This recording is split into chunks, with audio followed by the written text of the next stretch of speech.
My name is Chad Bell. I'm from Viola, Illinois in Mercer County. With my father, we farm about 1,000 acres of corn and soybeans and also have 35 head of cows. The nutrient loss reduction strategy is very important to my farm. With the reduction strategy, there's two main elements, nutrients involved in that.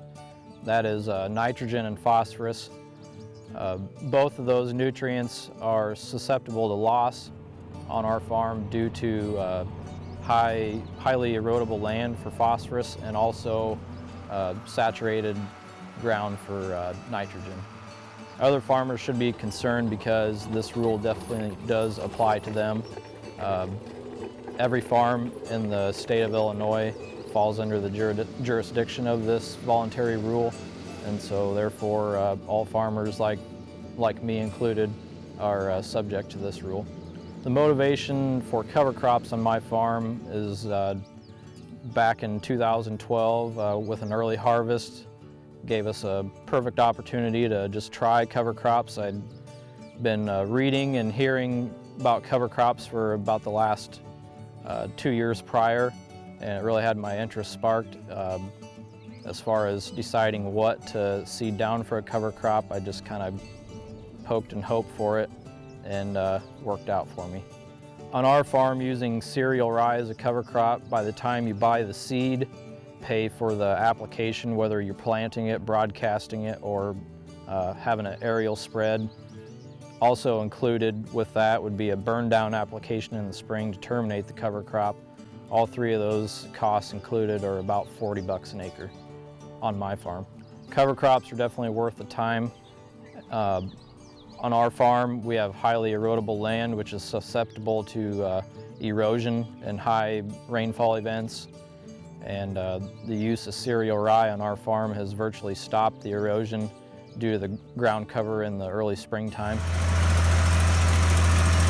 The reason I planted into 4-foot rye, part of it wasn't actually intended to be an experiment, but on a much smaller scale than what actually happened this spring.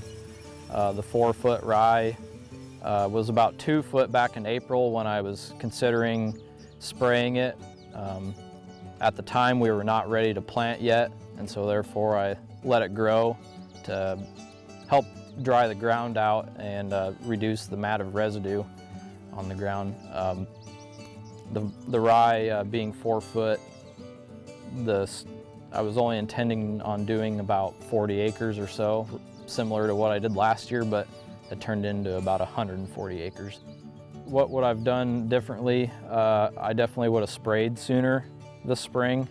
With the warm fall, early harvest, warm winter, and warm early spring, the cover crops got a much more growth than previous years, and so the additional growth brought some disadvantages with potentially shading the ground and preventing the ground from drying out, preparing for planting.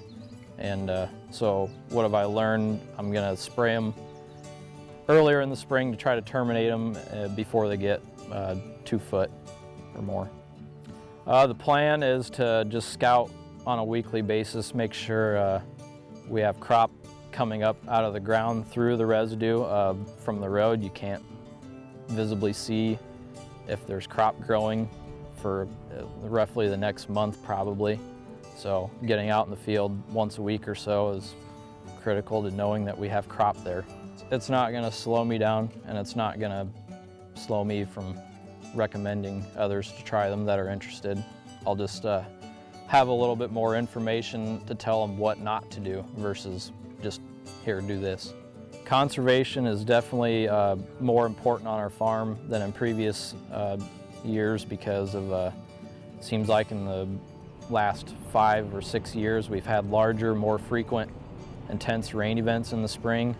And so with the use of the cereal rye on our farm, reducing the erosion, that's had a huge impact on our farm, is reducing the soil loss from those intense rain events. Cover crops have helped my operation. Stopping erosion is one thing. I've also noticed here over the last couple of years that where we've had cover crops for several years in a row, the topsoil has been loosened and soil tilth has improved, and and increase the better planting environment for the springtime. I would definitely recommend cover crops to other farmers. What I would say to them is start small, start on 10 or 20 acres. That's exactly where I started at, was about 40 acres actually. Start small and keep increasing with acres as you get more comfortable using it.